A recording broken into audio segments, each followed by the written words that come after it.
क्या आप जानते हो यहाँ पर एक्स और वाई क्यों आता है? अगर आपको पता है तो आपको वीडियो देखने की आवश्यकता नहीं है। और अगर आपको नहीं पता तो इस वीडियो को जरूर देखना, क्योंकि यह बहुत ही महत्वपूर्ण टॉपिक है। इस टॉपिक को समझने के बाद अभिक्रिया की कोटि को समझना आसान हो जाता है।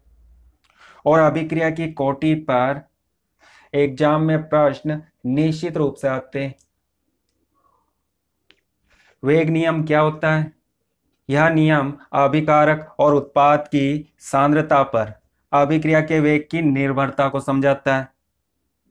जब हम किसी अभिक्रिया में अभिकारक और उत्पाद की सांद्रता में परिवर्तन करते हैं तो अभिक्रिया के वेग में परिवर्तन होता है। यह नियम हमें बताता है कि अभिक्रिया का वेग अभिकारक और उत्पाद की सांद्रता पर कैसे निर्भर करता है। इस नियम को ज्ञात करने का केवल एकमात्र तरीका है, और वह तरीका है प्रयोग विधि। बिना प्रयोग के इस नियम को नहीं लिख सकते।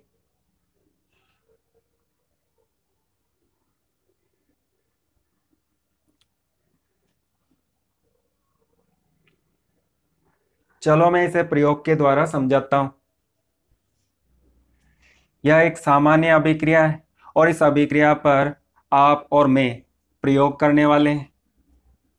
हमारा सारा प्रयोग काल्पनिक होगा, क्योंकि हमारे पास प्रयोग करने के लिए साधन उपलब्ध नहीं है। यहाँ पर दो और एक, इसको रस समीकरण मितीय गुणांक बोला जाता है। किसी भी संतुलित रासायनिक समीकरण में अभिकारक के आगे लिखे हुए नंबर रस समीकरण मितीय गुणांक कहलाते हैं। प्रयोग में हम क्या करते हैं? अभिकारक की सांद्रता में परिवर्तन करते हैं और देखते हैं कि अभिक्रिया के वेग में क्या परिवर्तन होता है। सबसे पहले हम इस अभिकारक की सांद्रता में परिवर्तन करते हैं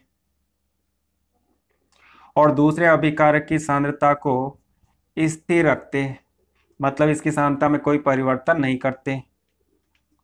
माना हमने अभिकारक ए की सांद्रता को दोगुना किया और प्रयोग में हमने देखा कि अभिक्रिया का वेग दोगुना हो जाता है।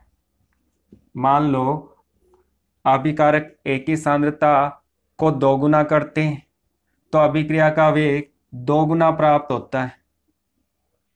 इसे हम कैसे लिखते हैं?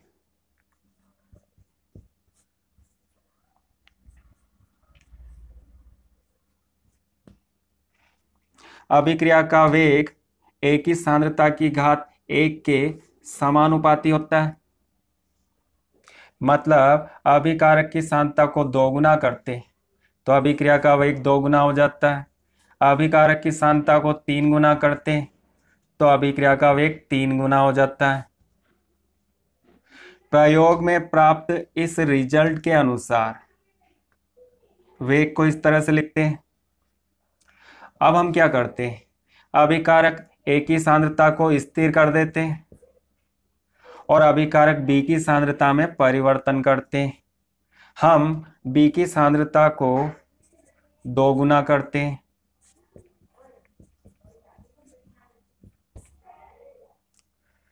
और मान लो वेग 4 गुना हो जाता है।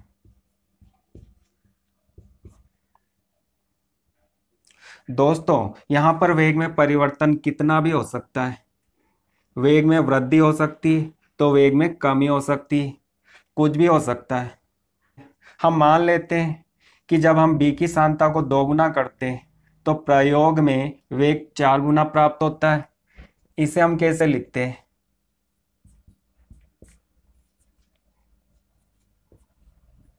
बी की सांद्रता की घात 2। यहाँ पर वेग बी की सांद्रता की घात 2 के समानुपाती होगा। इस बी की सांद्रता को हम दोगुना करते हैं तो इस पर घात 2। इसका मतलब क्या होगा? वेग 4 गुना हो जाएगा। तो इस तरह से लिखा जाता है। प्रयोग में हमने इन बातों को देखा और इनके आधार पर अभिक्रिया के वेग को इस तरह से लिखा।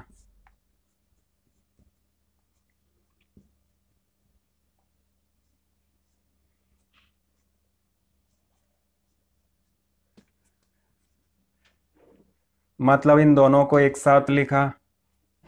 इस प्रयोग के आधार पर इस अभिक्रिया का वेग अभिकारक A की सांद्रता की घात 1 और अभिकारक B की सांद्रता की घात 2 इन दोनों के गुणनफल के समानुपाती होता है।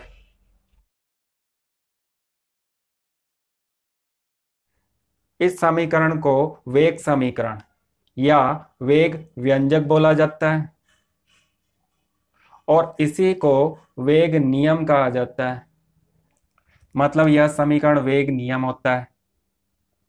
दोस्तों, इस समीकरण को हमने इसके अनुसार नहीं लिखा,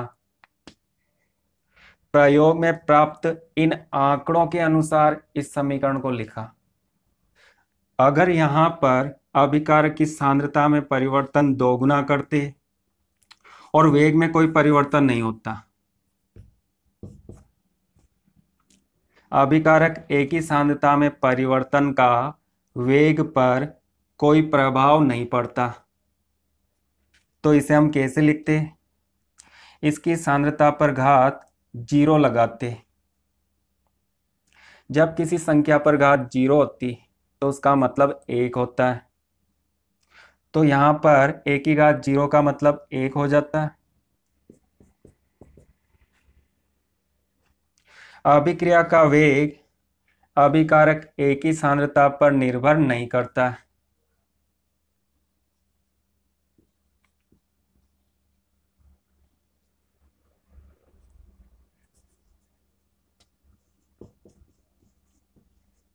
यहां पर अभिकारक की घात 0 भी हो सकती है, 1, 2, 3 कुछ भी हो सकती है, धनात्मक भी हो सकती है और ऋणात्मक भी हो सकती है और भिन्नात्मक मतलब 1/2, 3/4 इस तरह भी हो सकती है। अभिकारकों की सांद्रता को बढ़ाते अभिक्रिया का वेग बढ़ता है, तो ऐसा भी हो सकता है कि अभिक्रिया का वेग कम हो जाए। इसकी सांद्रता को हम दोगुना करते हैं और अभिक्रिया का वेग 1/2 आधा हो जाता है। कुछ भी हो सकता है। और इसका पता कैसे चलता है? यह प्रायोगिक है, प्रयोग पर आधारित है और बिना प्रयोग के इसे नहीं लिखा जा सकता। गुल्डबर्ग और वागे इन्होंने क्या कहा? इन्होंने कहा कि हमें कोई प्रयोग नहीं करना है, हम तो बिना प्रयोग के वेग नियम को लिखेंगे। कैसे लिखेंगे? तो इन्होंने क्या कहा? ऐसे लिखेंगे।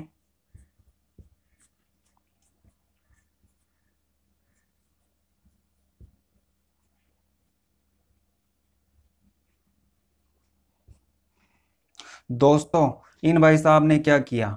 इन्होंने A और B के आगे के नंबर को यहाँ पर घात में लगा दिया। A का गुणांक 2 तो A की घात 2, B का गुणांक 1 तो B की घात 1। अगर किसी अभिक्रिया में इस A का नंबर 3 है और B का नंबर 2 है, तो इन भाई साहब के अनुसार वेग समीकरण को इस तरह से लिखते हैं और इसे बिना प्रयोग के लिख सकते हैं। अभिकारक के गुणांक को घात के रूप में लिख देते हैं। गुल्डबर्ग और वागे का यह नियम द्रव्य अनुपाती क्रिया का नियम कहलाता है और इस नियम के अनुसार वेग समीकरण को इस तरह से लिखते हैं। संतुलित रासायनिक समीकरण में रस समीकरण मितीय गुणांक होते हैं और इन गुणांक को घात में लगा देते हैं और यह नियम गलत है, क्योंकि यह नियम सभी अभिक्रियाओं पर लागू नहीं होता है। यह केवल सरल अभिक्रिया पर लागू होता है, जबकि वेग नियम जटिल अभिक्रियाओं पर लागू होता है। यह प्रयोग पर आधारित है। यहाँ पर घात प्रयोग से पता चलती है, जबकि यह सैद्धांतिक है। यहाँ पर घात समीकरण से पता चलती है।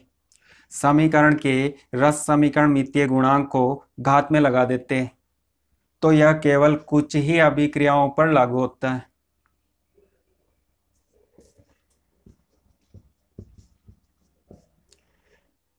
सरल अभिक्रिया एक पद में होती है, मतलब एक स्टेप में होती है, जबकि जटिल अभिक्रिया एक से अधिक पदों में होती है। यहाँ पर पदों का मतलब क्या है दोस्तों? जब हम संतुलित रासायनिक समीकरण को लिखते हैं, तो संतुलित रासायनिक समीकरण में केवल अभिकारक और उत्पाद को प्रदर्शित करते हैं, परंतु वह अभिक्रिया होती कैसे, उसमें पहले क्या होता है और बाद में क्या होता है, इन सब का पता लगाने के लिए प्रयोग द्वारा अध्ययन करना पड़ता है। मतलब प्रयोग से पता चलता है कि अभिक्रिया कैसे होती है। दोस्तों, इसे फटाफट नोट कर लो। हमने क्या किया? हम प्रयोगशाला में गए और वहां पर प्रयोग किया। इस अभिक्रिया पर हमने प्रयोग किया। सबसे पहले हमने बी की सांद्रता को स्थिर रखा और ए की सांद्रता में परिवर्तन किया, और प्रयोग में हमने देखा कि अभिक्रिया का वेग ए की सांद्रता के घात x के समानुपाती होता है। इसके बाद हमने ए की सांद्रता को स्थिर रखा और बी की सांद्रता में परिवर्तन किया, तो हमने देखा वेग बी की सांद्रता की घात y के समानुपाती होता है। प्रयोग में प्राप्त इन परिणामों के आधार पर हमने वेग नियम को इस तरह से लिखा। x और y का मान प्रयोग में पता चलता है, और इन दोनों का टोटल अभिक्रिया की कोटि कहलाता है। यहाँ पर x को a के संदर्भ में अभिक्रिया की कोटि बोला जाता है, और y को b के संदर्भ में अभिक्रिया की कोटि बोला जाता है, और इन दोनों का टोटल इस संपूर्ण अभिक्रिया की कोटि होता है। कुल अभिक्रिया की कोटि अभिकारक की सांद्रताओं की घातों का योग होती। कोटि को स्मॉल n से प्रदर्शित करते हैं, और कोटि का मान धनात्मक हो सकता है, ऋणात्मक हो सकता है, 0 हो सकता है, 1 2 3 4 पूर्णांक हो सकता है, और 1/2 3/4 4/5 भिन्नात्मक भी हो सकता है। कोटि का मान कुछ भी हो सकता है। यहाँ पर k वेग स्थिरांक होता है। वेग स्थिरांक को दर स्थिरांक या विशिष्ट अभिक्रिया वेग बोला जाता है। इसे परिभाषित कैसे करते हैं? जब किसी अभिक्रिया में अभिकारक की सांद्रता 1 होती, 1 मोल प्रति लीटर होती, तो अभिक्रिया का वेग k के बराबर होगा। अभिकारक A और B की सांद्रता 1 मान लेते हैं। 1 की घात 1, 1 की घात 2, 1 की घात 3, 1 की घात x, इन सभी का मतलब 1 होता है। तो अभिक्रिया का वेग k के बराबर होता है। जब किसी अभिक्रिया में सभी अभिकारक की सांद्रता 1 मोल प्रति लीटर होती है, तो उस अभिक्रिया का वेग स्थिरांक कहलाता है, और इसी को विशिष्ट अभिक्रिया वेग बोला जाता है। k का मात्रक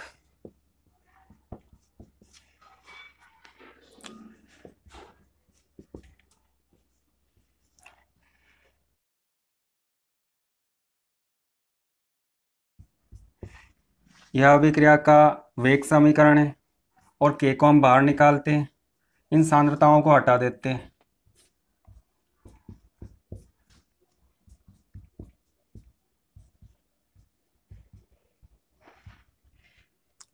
हम के का मात्रक ज्ञात करना चाहते हैं, तो इन सभी के मात्रक लिखते हैं। वेग का मात्रक क्या होता है? वेग के सूत्र में ऊपर सांद्रता होती है और नीचे समय होता है। तो वेग का मात्रक मोल प्रति लीटर सेकंड इनवर्स होता है। यह वेग का मात्रक है। ए की सांद्रता, बी की सांद्रता, यहाँ पर सांद्रता है तो सांद्रता का मात्रक मोल प्रति लीटर, और इस पर घात x, बी की सांद्रता, इसका मात्रक मोल प्रति लीटर और इसकी घात y। ये दोनों समान पद हैं तो इनकी घातें जुड़ जाती।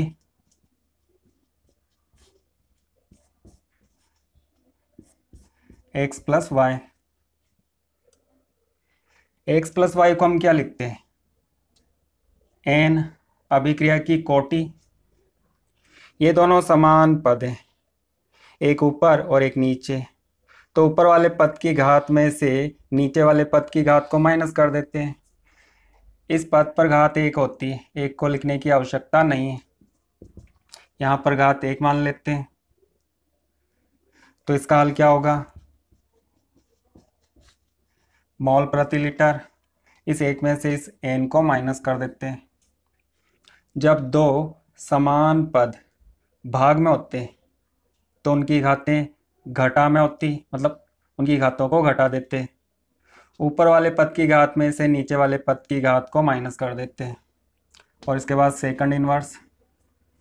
दोस्तों, यह वेग स्थिरांक का मात्रक है और यह मात्रक अभिक्रिया की कोटि पर निर्भर करता है। अभिक्रिया की कोटि n 0 हो सकती है तो मात्रक बदल जाएगा, क्योंकि इस n का मान यहाँ पर हम लिखते हैं तो मात्रक चेंज हो जाता है। अभिक्रिया की कोटि 1 है, प्रथम कोटि की अभिक्रिया है, इस 1 का मान यहाँ पर लिखते हैं तो मात्रक चेंज हो जाता है। अलग अलग कोटि की अभिक्रियाओं के लिए वेग स्थिरांक का मात्रक अलग अलग होता है और इस मात्रक से हम अभिक्रिया की कोटि भी पता कर सकते हैं। पहले हम देखते हैं कि अलग अलग अभिक्रियाओं की कोटि के लिए के का मात्रक क्या होता है। के का मात्रक अभिक्रिया की कोटि पर निर्भर करता है। अभिक्रिया की कोटि 0 है, मतलब n का मान 0 है, तो 1 माइनस 0 बराबर 1 होगा। तो यहाँ पर हम 1 लिख देते हैं।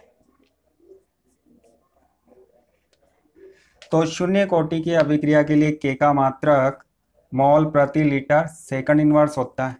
इस लीटर को हम ऊपर लिख देते हैं। जब नीचे वाली संख्या को ऊपर ले जाते हैं तो उसकी घात माइनस हो जाती है।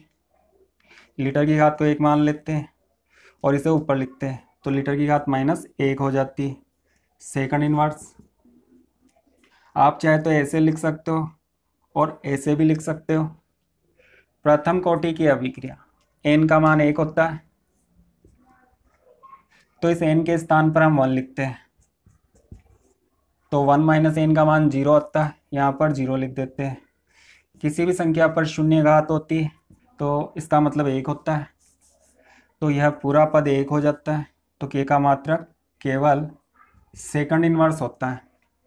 प्रथम कोटि की अभिक्रिया के लिए के का मात्रक सेकंड इनवर्स होता है। दोस्तों, कभी कभी प्रश्नों में के का मात्रक दिया जाता है और आपसे पूछा जाता है कि उस अभिक्रिया की कोटि क्या होगी, तो मात्रक देखकर आप कोटि बता सकते हो।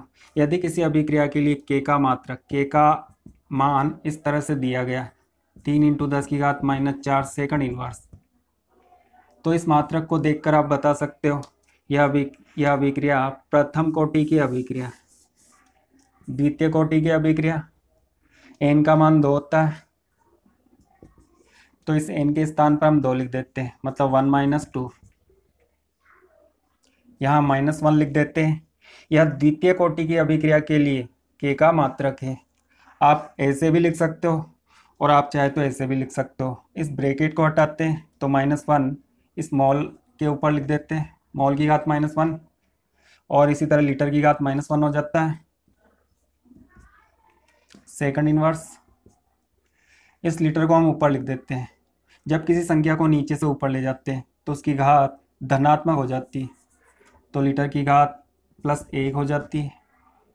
प्लस और 1 को लिखने की आवश्यकता नहीं है, तो mole inverse litre second inverse आप चाहे तो ऐसे लिख सकते हो और ऐसे भी लिख सकते हो। यह द्वितीय कोटि की अभिक्रिया के लिए के का मात्रक है।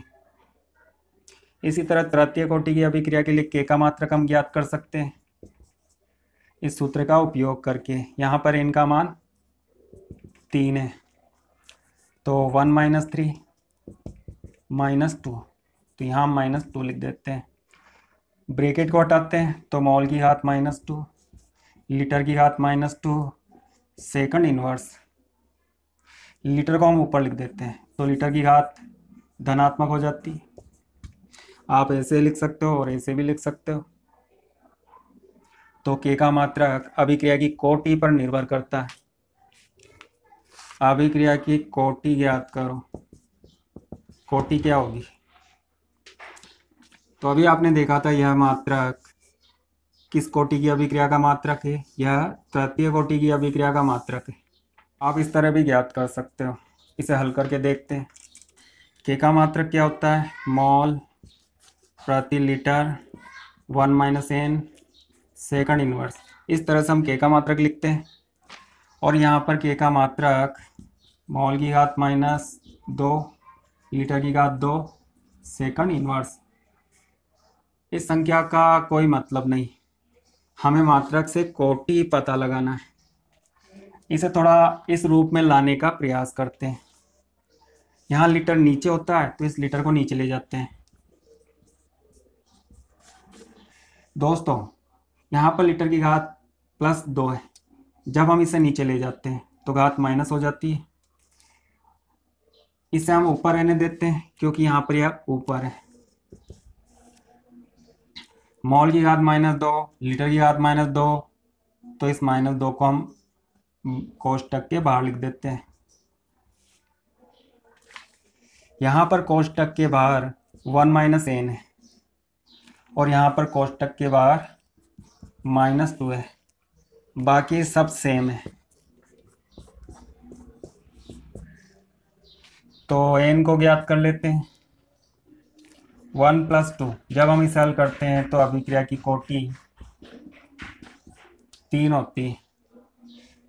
किस अभिक्रिया की कोटि 3 होगी?